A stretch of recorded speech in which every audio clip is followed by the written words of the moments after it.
Hello, Beverly with the Intuitive Interior with your July I Ching reading. So this is the I Ching deck that I'm using. And this is, again, just another oracle card divination method that I've really been enjoying because, again, it meshes so beautifully with feng shui. So the three cards that I drew for the month of July are the number 53, the development card, number 45, the gathering together card, and then number 10, treading. So the reason why I want to give you those numbers is because you can actually go online and you can do some of your own research on these. But when you do an I Ching reading, you'll notice that here on the bottom, these trigrams, there's two trigrams that make a hexagram, and then you draw another card or roll a dice to figure out what is the line of focus. And the line of focus on the number 53, the development card, was line 3.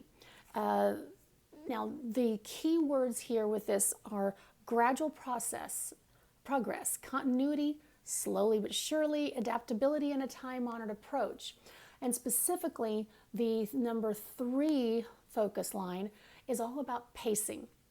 How to pace yourself. You got to pace yourself. You got to, there's a lot of energy out there that's like, I need to get out and I got to go do something. I've been stuck inside. I can't, it can get towards aggression if you're not really working on that pacing, that gradual process, that gradual progress.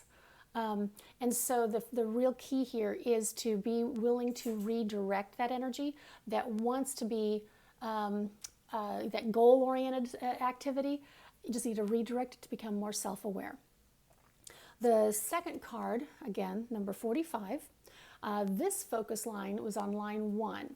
And the gathering together card, again, considering that we're all stuck in this whole COVID situation and we all are, especially here in the Texas area, we are really back in that looking at things is really appropriate to go out and do stuff with the virus numbers.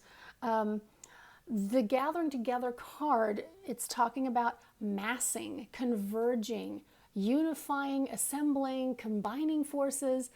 The sum is greater than the parts.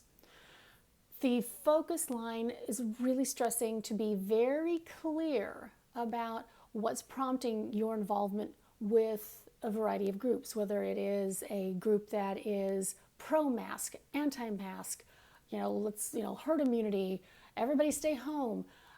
Look at why you are aligning yourself with these groups and just take some time to look at the intuition before you decide, am this really what I want to do? Is this really appropriate? Or is there like a middle ground?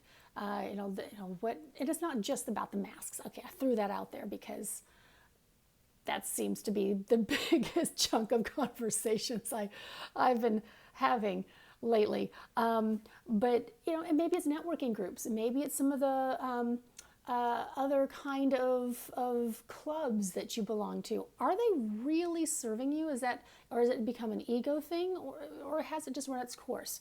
So it's look at who you're surrounding yourself with.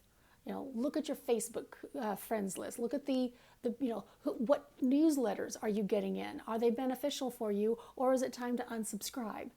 That's what this card is all about. Just get real clear internally. And then the other card, number 10, the third card, this one is all about treading. You'll notice that she is just delicately walking along a path. And this one specifically, actually looks, not a path, I'm sorry, that looks like more like the ocean. But she's on a tightrope, so you can't really see it there. You can kind of see it. This one's focusing about conduct, self-awareness. Proceed with caution and sensitivity, correct behavior, and act responsibly. This focus line was line 6. And again, how it's all about wanting you to look at how does your conduct impact your inner and outer environment. So again, right in line with how I look at the work that I do. Because with Feng Shui, it is all about making sure that the external environment is set up in a way that it supports you. But then the intuitive coaching piece looks at the mindset, the inner workings. What are your thought processes creating for you outside? So the focus line 6 is really wanting you to take a good look. That if you're really stressed out, if then you might want to look at your ego and what kind of an ego involvement do you have going on. Kind of an attachment to things being a certain way. How is that playing into things? Now, if things are going well and everything seems to be being benefited by the actions that you're taking, then you're in flow. Then you're actively helping, working along with Source to get you from point A to point B. Now, that doesn't mean that just because you're stressed that you're not in flow, that you're not being supported. What it does mean is that you have to take this opportunity to look at your actions, to be clear. Am I beating my head against a brick wall, or is it possible to still get from point A to point B, but just take a slight little jiggity jog around the wall? Anyway, that is what I got for the month of July. It's a lot about slowing down, getting clear, looking at how your actions affect everybody else around you and your external environment, and pace yourself. Perfect advice for some of the hotter months of the year, at least up here in the Northern Hemisphere. So for all those in the Southern Hemisphere, well, it's a little chilly for you. So anyway, thanks so much. If any of you would like a reading of your own, send me a message here. I'd be delighted to connect with you. And if you want to be on my newsletter list to get this information a little ahead of schedule, go ahead and send me your email and I'll certainly add you. Thanks so much. Have a great rest of your July.